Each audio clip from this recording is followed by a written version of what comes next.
Donc aujourd'hui, nous allons continuer avec le système endomembranaire. Le système endomembranaire consiste à mettre en évidence tous les éléments ayant une seule membrane. Comme on l'a mentionné au début du programme, on avait dit qu'il y a des organites qui ont 0 membrane, d'autres qui ont une membrane et d'autres qui ont 2 membranes. On avait dit que le nucléole, les ribosomes, ce sont des organites qui n'ont pas de membrane, et le noyau et la mitochondrie, ce sont des organites qui ont 2 membranes, et le reste des autres organites, y compris ceux du système endomembranaire, disposent d'une seule membrane. Parmi les éléments du système endomembranaire, nous allons citer l'appareil de Golgi, les lysosomes et le peroxysome. Nous avons pris le réticulum endoplasmique à part, parce que le réticulum endoplasmique, il est très lent et il contient aussi le chapitre ribosome. Aujourd'hui, nous allons mettre en évidence cet appareil de Golgi ou bien le système golgien. Ce système golgien fut découvert par Camillo Golgi en 1898. C'est ce qui lui a prévalu le prix Nobel de médecine en 1906.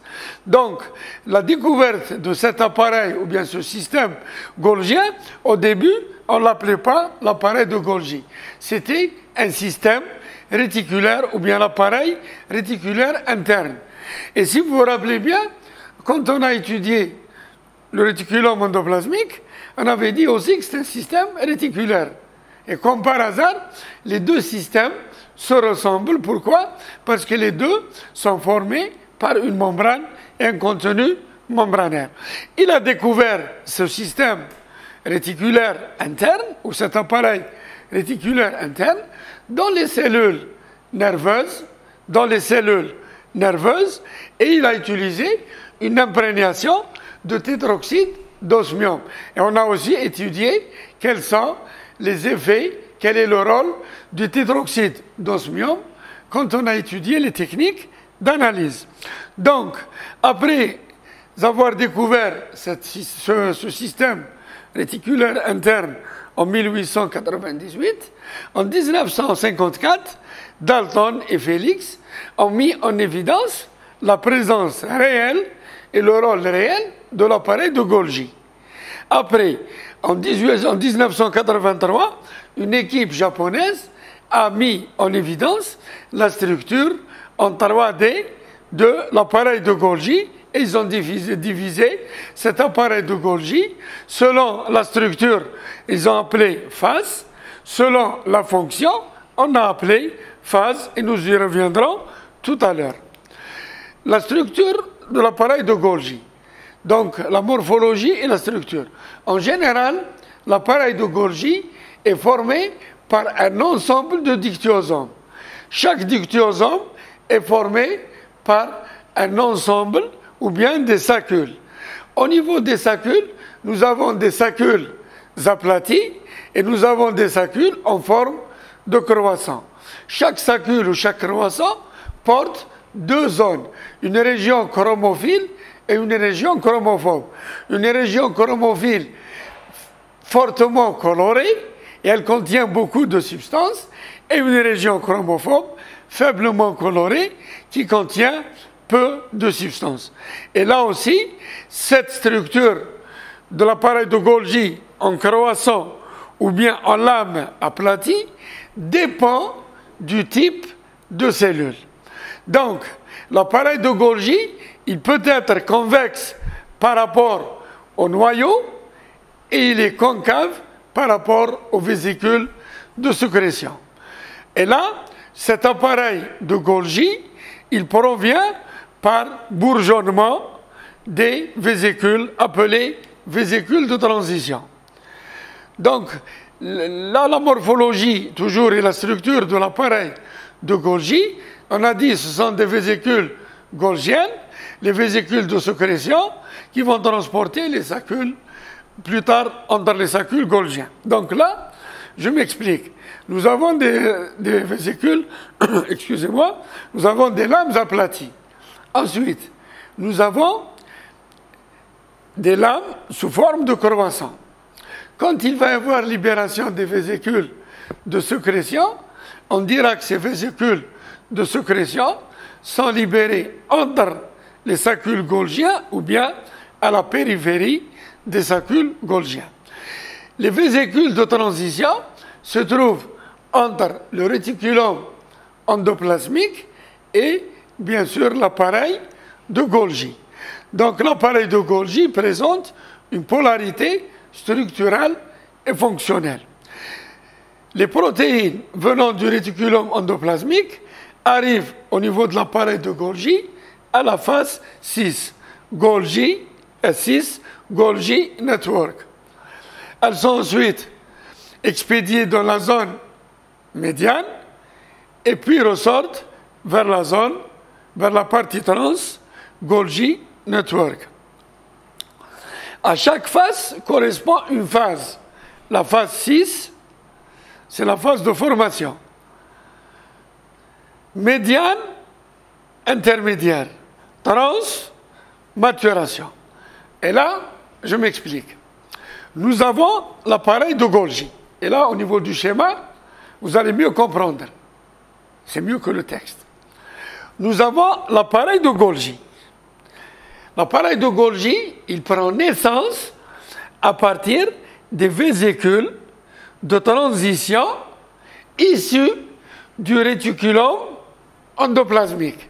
Donc, première étape, vésicule de transition issus du réticulum endoplasmique. 2, nous avons la phase, voilà, la phase 6. Phase 6, c'est la phase de formation. La phase 6 correspond à la phase de formation. Donc cette phase 6, c'est la phase de formation, la phase 6, pardon. La phase 6, du point de vue structural, c'est la phase de formation. Donc nous avons phase et phase. La phase, quand on parle de phase, c'est la partie structurale. Quand on parle phase, c'est la partie fonctionnelle. OK? Donc, à chaque phase correspond une phase. La phase 6, ça lui correspond la phase de formation. Deuxièmement, la phase médiane, la phase moyenne, ça lui correspond la phase intermédiaire.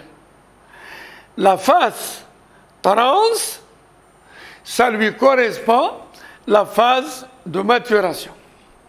Je reprends. L'appareil de Golgi est divisé en 3 régions. Chaque région est représentée par 2 parties. Une partie structurale appelée phase, une partie fonctionnelle appelée phase. À chaque partie, on a une région. La première région, la région 6. Et la région 6, c'est la phase 6. Ça, du point de vue structural. À cette phase 6 correspond la phase de formation des substances. On va passer à la deuxième région.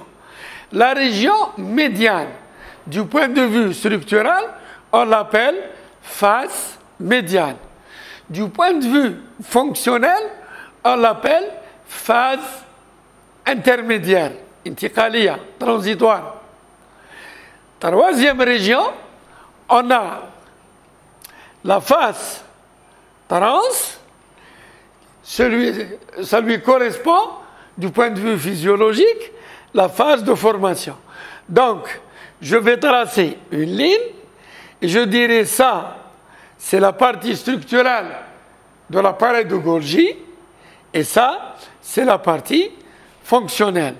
Donc, vous voyez que je reprends 1, vésicule de transition. 2, la phase 6. On peut aussi appeler CGN, 6 Golgi Network. 3 face médiane. 4 face trans. 5 vésicules de sécrétion. Donc, cela montre bien que nous disposons d'une structure bien organisée au niveau de l'appareil de Golgi. La structure de l'appareil de Golgi est complétée par une physiologie ou bien une fonction. C'est pour cela on a dit à chaque face correspond une phase. Maintenant, vous allez me poser la question. Monsieur, comment vont passer les substances? Les substances vont passer à travers ces vésicules de transition ou bien des vésicules périphériques. Et là, nous avons les vésicules, les sacules golgiens, les vésicules périphériques et les vésicules qui se trouvent entre les deux. Et là, ça me permet de dire, voilà, le milieu extracellulaire, la membrane plasmique, le réticulum endoplasmique, l'appareil de Golgi, et en dessous, on a le noyau. C'est pour cela, tout à l'heure, qu'on avait dit que l'appareil de Golgi est convexe par rapport au noyau et concave par rapport aux vésicules de sécrétion.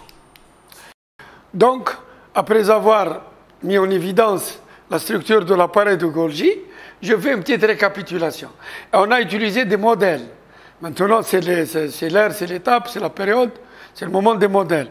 Nous avons un modèle de transport vésiculaire, soit du réticulum endoplasmique, la zone de transition 6 Golgi Network, la phase 6, la phase médiane, la phase trans et les vésicules de sécrétion. Donc là, nous avons, c'est le passage des vésicules. Par contre, le deuxième modèle, c'est le modèle des citernes. Toujours le même topo, toujours dans la même chronologie. On a le réticulum endoplasmique, les vésicules de transition, voilà.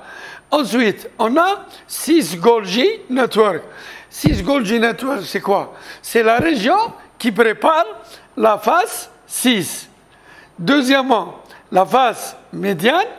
Troisièmement, nous avons la phase trans et la dernière qui permet de libérer les vésicules, c'est la phase trans-Golgi Network. Vous voyez que les vésicules s'associent au niveau de la phase 6 Golgi Network et se détachent à partir de la phase trans-Golgi Network. Donc là, ça me permet de dire, voilà, dans la chronologie, que l'appareil de Golgi prend naissance à partir des vésicules de transition. Il passe par la phase 6, représentée par les 6 Golgi Network, la phase 6, la phase médiane, la phase trans et la région trans-Golgi Network. Maintenant, du point de vue physiologique, la phase 6, c'est la phase de formation, la phase intermédiaire et la phase de maturation. On a quelques exemples d'utilisation de l'appareil de Golgi. Ici, dans la spermiogénèse, c'est le passage, bien sûr, des spermatides vers les spermatozoïdes. Vous allez voir ça en embryologie. Pourquoi? Parce que c'est la transformation d'une cellule, qui est le spermatide, qui va se transformer directement en spermatozoïde. Ici, la formation de la tête du spermatozoïde qui est l'acrosome. Ça me permet de définir que cet appareil de Golgi intervient dans plusieurs rôles. Un, dans le transfert des protéines du REG vers les vésicules de sécrétion. Ça veut dire que toutes les protéines qui proviennent du noyau passent par le réticulum endoplasmique, granuleux, et face à l'appareil de Golgi. La maturation, les protéines aussi, quand on va recevoir des substances du réticulum endoplasmique ou bien du cytoplasme, du cytosol, ces substances vont s'associer au sein de l'appareil de Golgi. Il va y avoir un tri, un empaquetage et une maturation des substances qui seront libérées et il va y avoir des chaînes, glucides, lipides, protéines qui vont s'associer au niveau de l'appareil de Golgi. La sulfatation aussi, c'est un exemple d'association des substances au niveau de l'appareil de Golgi. La euglycosylation, ça veut dire la glycosylation au niveau de l'oxygène. Il y a la euglycosylation et la N-glycosylation. L'expédition des produits sécrétés, comme on l'avait dit, tri de molécules, emballage et bien sûr emballage dans les vésicules de sécrétion, suivi de maturation et libération. Ciblage des produits élaborés, il y a ce qu'on appelle les séquences d'adressage. Et là, nous avons exemple le mannose 6-phosphate. Lui, il permet d'orienter les vésicules qui se trouvent dans l'appareil de Golgi vers les cellules cibles. Et là aussi, nous y reviendrons au niveau des travaux dirigés. On va directement passer à notre système membranaire, endomembranaire, les lysosomes. Les lysosomes lisent dégradation, soma, corps. Donc ce sont des vésicules qui sont responsables de la dégradation des substances. Ces vésicules, elles ont un diamètre entre 0,2 et 0,5 microns, présents toujours dans le cytosol, des cellules eucaryotes, sauf qu'au niveau des globules rouges ou bien des hématies, il y a peu de lysosomes ou bien pas de lysosomes. Il consiste à dégrader tous les organites cellulaires. Il fut découvert par Christian de Duve en 1949. Ces lysosomes contiennent à peu près 40 enzymes qui vont s'associer pour dégrader toutes les substances au sein de notre organisme. Ces lysosomes sont divisés en deux catégories, le lysosome primaire et le lysosome secondaire. Le lysosome primaire, ce sont les lysosomes inactifs, latents, et le lysosome secondaire, c'est la vacuole à digérer. Donc la fonction des lysosomes, c'est la digestion intracellulaire. On dit il y a des enzymes, exemple, des lipases, des protéases et des osidases. Les principales fonctions cellulaires. L'exocytose. Dans la sécrétion hormonale, soit l'adrénaline, la noradrénaline, l'insuline, ce sont les lysosomes qui interviennent pour libérer les vésicules. Sécrétion des produits intracellulaires inutiles. Ça veut dire un rôle de nettoyage. On dégrade, on élimine. Renouvellement de la membrane plasmique, phospholipides, récepteurs, transporteurs, enzymatiques, etc. Donc les fonctions cellulaires du lysosome, c'est de terminer ou bien limiter les substances à la fin pour qu'il y ait des substances finies. Là aussi, je peux vous donner un exemple qu'on a eu l'occasion de discuter. Un exemple très simple. La formation des T3 et T4. La formation des T3 et T4, quand les T3 et T4 sont immatures, ils retournent sous forme de vésicules à l'intérieur de la cellule colloïdale. Et là, qu'est-ce qui se passe?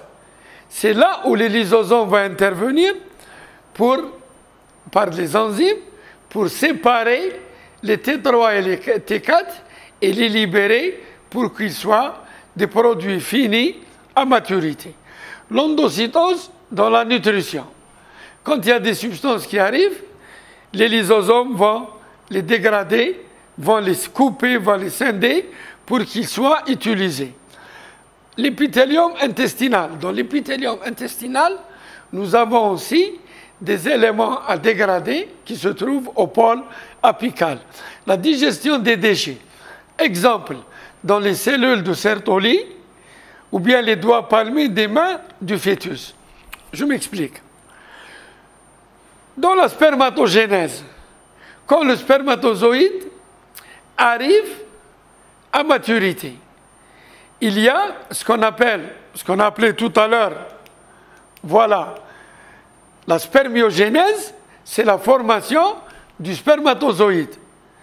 Et nous avons le phénomène de spermiation. La spermiation, c'est quoi?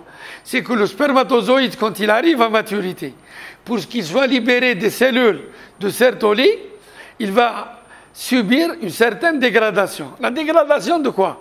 Des reliquats, des vésicules, des poches cytoplasmiques qui se trouvent au sein du spermatozoïde. On verra tout à l'heure par un schéma. Et là aussi, ça me permet de dire, voilà le spermatozoïde, et là, il faut qu'on lui élimine les déchets pour qu'il soit libéré dans les tubes séminifères. Les doigts palmés des mains du fœtus. Quand le fœtus arrive à terme, il est dans un milieu liquide, un milieu aqueux.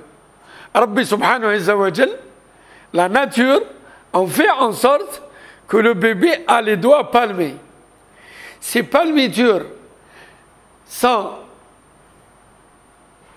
nécessaires quand il nage. Mais maintenant, il va sortir dans un milieu aérien. Il n'aura pas besoin de palmiture. Il faut que ses doigts soient libres en 3 dimensions. Sinon, s'il y avait les palmitures, il ne pourra pas bouger. Donc, il va y avoir élimination des palmitures. Qui est-ce qui élimine les palmitures? Ce sont les lysosomes. Et là, pour que les doigts soient plus libres. Dans la défense, les polynucléaires neutrophiles, les phagocytes, les macrophages, ce sont des cellules faisant partie du système immunitaire qui vont assurer une phagocytose. La phagocytose seule ne suffit pas.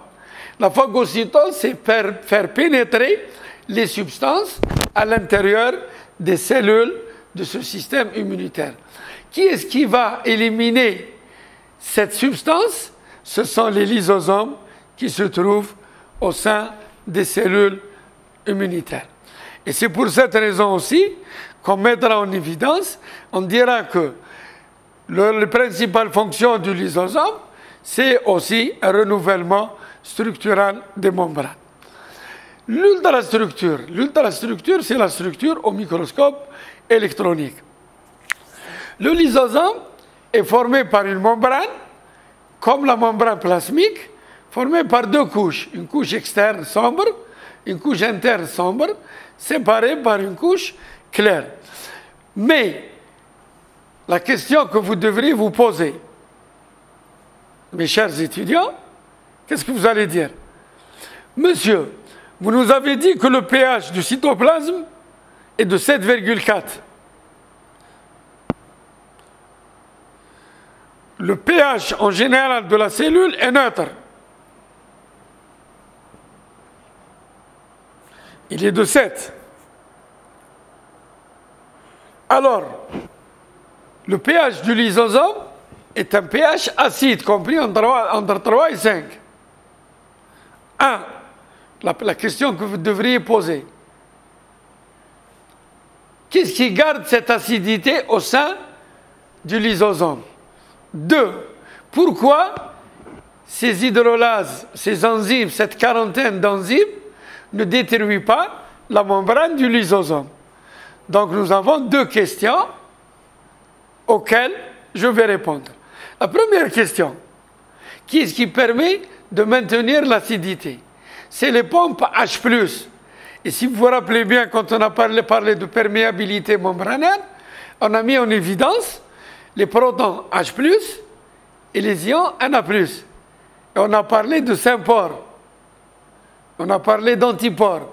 Donc là, nous avons les ions Na+, qui interviennent avec les protons H+. Les protons H+, déterminent l'acidité. Ça, vous avez vu ça en chimie. Ou bien l'ion hydronium, H3 ou plus. Donc, la concentration des protons H+, détermine l'acidité. Si la concentration augmente, le pH diminue, il est plus acide. Donc ici, le pH est compris entre 3 et 5, et il va dégrader toutes les substances à l'intérieur de ce lysosome. Maintenant, vous allez me poser la deuxième question. On a dit première question, qu'est-ce qui permet de maintenir l'acidité? C'est la concentration des protons H+. Deuxièmement, qu'est-ce qui permet de protéger cette acidité pour qu'elle ne sorte pas à l'extérieur, pour qu'elle soit séquestrée à l'intérieur du lysosome? Ce sont les glycoprotéines qui vont protéger la face interne de la membrane pour garder cette acidité. C'est pour cela que cette acidité se trouve au niveau des lysosomes primaires qui sont homogènes. Pourquoi on a dit homogènes? Parce qu'ils contiennent uniquement les hydrolases acides. Les lysosomes secondaires seront considérés comme hétérogènes parce qu'ils associent une vacuole à dégrader et le lysosome primaire. Donc, lysosome primaire inactif, il contient uniquement les hydrolases acides. Le lysosome secondaire actif contient le lysosome primaire et une vacuole à dégrader ou bien à digérer. Nous avons les enzymes, comme on l'a dit tout à l'heure, l'hydrolase, protéase, nous avons exactement 36 enzymes. Nous avons dit qu'il y a une quarantaine d'enzymes. Ces enzymes s'associent comme des batteries de missiles. Quand on voit les missiles des avions, contre les avions, on l'a contre les chars. Alors, vous connaissez l'orgue de Staline. Il y a un ensemble de missiles qui vont sortir ensemble. La même chose ici, nos enzymes vont directement s'associer si hydrolase acide, protéase, peptidase, glucosidase, estérase, lipase, etc. Ces enzymes vont s'associer pour dégrader les différentes substances et chaque substance a ses spécificités. Il y a aussi quelques enzymes importantes de lysosome et ça, c'est des exemples, les lipases, les protéases et les nucléases. Donc, on récapitule que dans le lysosome, tout le matériel enzymatique, mais 36 enzymes si vous voulez, sont nécessaires à la dégradation de toute une cellule entière. Et vous voyez que ce lysosome a un rôle très important. Et on verra tout à l'heure certaines maladies au niveau desquelles il y a des anomalies, des enzymes qui se trouvent au sein du lysosome. Le lysosome, il contient des protéases, des sulfatases, des phosphatases, des lipases, etc., avec un pH acide. Il y a un autre type de vacuole qui a une membrane, on les appelle les peroxysomes. Les peroxysomes, il fut découvert par Novikov et toujours isolé par Christian de Duve. Et on avait dit aussi que les lysosomes furent découverts par Christian de Duve. Au début, il les a appelés vésicules de De Duve. Ensuite, il a changé de nomination, il les a appelés lysosomes, lys, dégradation, soma, corps. Peroxysome. Peroxysome, c'est des vésicules comme les lysosomes, sauf qu'ils travaillent avec des peroxydes et non pas avec un pH acide et des enzymes comme les lysosomes. On l'a appelé peroxysome parce qu'il contient le peroxyde d'hydrogène. Le peroxyde d'hydrogène, alors s'il vous plaît, le peroxyde d'hydrogène chez l'H2O2. Peroxyde d'hydrogène, H2O2. L'H2O2, c'est quoi? C'est l'eau oxygénée. C'est l'eau oxygénée. Et cette eau oxygénée qui se trouve dans les peroxysomes, voilà, H2O2, intervient dans la dégradation des composés. On va trouver beaucoup de peroxysomes au niveau du foie, qui fait la détoxification, et au niveau des reins. 2. Ces peroxysomes aussi ont un deuxième rôle, hormis la détoxification, l'élimination des produits toxiques, permettent aussi d'assurer la dégradation des acides gras à longue chaîne.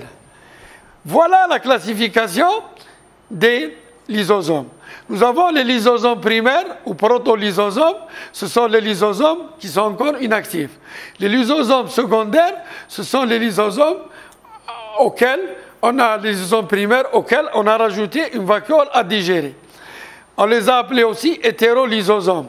C'est les lysosomes primaires avec des phagosomes ou bien des vésicules de pinocytose. C'est-à-dire lysosome primaire plus vacuole contenant des produits solides, toujours lysosome secondaire. Lysosome primaire avec une vacuole contenant des produits liquides, lysosome secondaire. Autolysosomes, ce sont des vacuoles où les organites éliminent, on élimine les organites séniles, sénescents. Ça veut dire qu'on a une mitochondrie vieille qui a accompli son rôle. On a un réticulum endoplasmique lisse qui a accompli son rôle. Des ribosomes qui ont accompli leur rôle. Alors, où est-ce qu'ils vont partir ces déchets? Il faut qu'ils soient éliminés. Leur élimination sera assurée par le lysosome primaire et ses vacuoles. Comme ces substances proviennent de la cellule, on les a appelés autosomes. Par contre, hétérolysosomes, ce sont des substances qui proviennent de l'extérieur de la cellule. Crinolysosome résulte de la fusion de petites granules avec le lysosome primaire. Les corps multivésiculaires, ce sont des lysosomes où la digestion est complète. Ça veut dire que ces corps, une grande vacuole, va recevoir beaucoup de lysosomes et la digestion est complète. On les appelle corps multivésiculaires. Par contre, les corps résiduels, ce sont les corps qui ont subi la digestion, mais la digestion est incomplète. Donc, s'il vous plaît, cette classification est très importante. Je vous demande de bien l'étudier. Éventuellement, s'il y aura des questions, bien sûr, vous les communiquez à votre délégué. Voilà, ici, c'est la dégradation des substances d'origine extracellulaire. On appelle le phénomène hétérophagie. Captation, progression, invagination, dégradation des lysosomes et réutilisation. Attaque, dégradation, exocytose. Vous voyez que l'hétérophagie, on reçoit des substances, la cellule utilise les substances dont elle a besoin et élimine les corps secondaires ou bien les éléments à digérer, à éliminer. L'autophagie, c'est la même chose que l'hétérophagie, sauf au lieu que les substances à dégrader proviennent du milieu extracellulaire, ça c'est la membrane, les substances à dégrader, il a de réticulum vieille, mitochondrie, et vous voyez le processus d'autophagie. Les deux convergent vers le même objectif. Ça veut dire l'appareil de Golgi. Lui, il donne les vésicules, le lysosome primaire, et ces vésicules vont s'associer au lysosome primaire pour qu'il soit dégradé. Ici, vous avez le lysosome secondaire. Ici, nous avons la vacuole, et dans les deux cas, nous avons les lysosomes primaires qui vont s'associer aux différentes substances à dégrader. Et là, le produit de la dégradation, ici, les produits d'origine extracellulaire, ici, les produits d'origine intracellulaire, mais on converge vers le même objectif. Dans la défense immunitaire, ils sont très importants, on l'a signalé tout à l'heure, au niveau des polynucléaires, neutrophiles, au niveau des macrophages.